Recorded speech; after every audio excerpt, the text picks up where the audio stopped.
कृष्णनगर आनसाइनि सिमिनो मालिकनि याकनि रां खगैतलां थांमा जरावनो पश्चिम थानानि police bye कासुजाखा मानजाखा 6,40,000 रां नखबै सिकक बहायनो আমাদের কাছে গতকালকে একটা কমপ্লেন আসে সুমিত দেব যার বাড়ি কৃষ্ণনগর ওনার বাড়ি থেকে 7,20,000 টাকা যেটা উনি একটা জমিন মর্গেজ রেখে টাকাটা নিয়েছিলেন। তো সেই অনুযায়ী আমরা কেস রেজিস্টার করি এবং তদন্তে নামার পরে দেখা যায় ওনার একজন কর্মচারী আছে, মানে ওনার বাড়িতেই থাকে। তো তার প্রতি আমাদের ডাউট হয়, মানে আমরা সব যখন তদন্ত করছিলাম তারপর ওনার খোঁজ নিয়ে দেখা যায় ওই লোকটা অ্যাভেলেবল না। উনি তারপর তদন্তের মাধ্যমে জানা যায় 3 তারিখ মানে ওনার বাড়িতে এই কর্মচারী ছিলেন। তারপরে আমরা যখন তদন্তে নামি তখন আমরা জানতে পারি লোকটা বটতলার কাছাকাছি আছে। তখন আমাদের যারা অফিসার ওইখানটায় বটতলায় ওকে আটক করা হয়।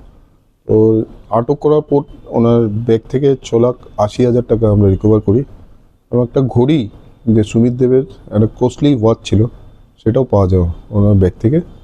অ্যাকর্ডিংলি আমরা এই অ্যারাউন্ড টাকা গুনে দেখা যায় 6,80,000 মতো ছিল পাওয়া গেছে এবং কিছু টাকা উনি খরচা করে নিয়েছেন।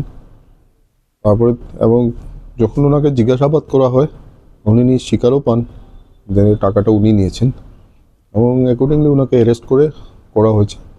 বাকিটা তদন্ত চলছে, ওনাকে আমরা আটক করি।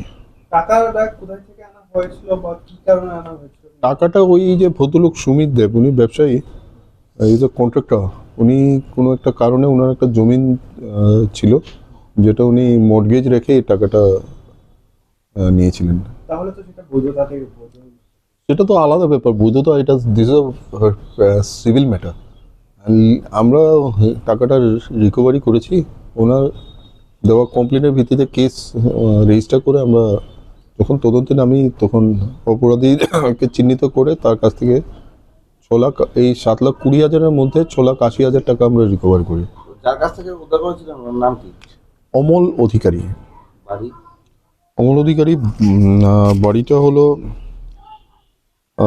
বিশ্রামগঞ্জ।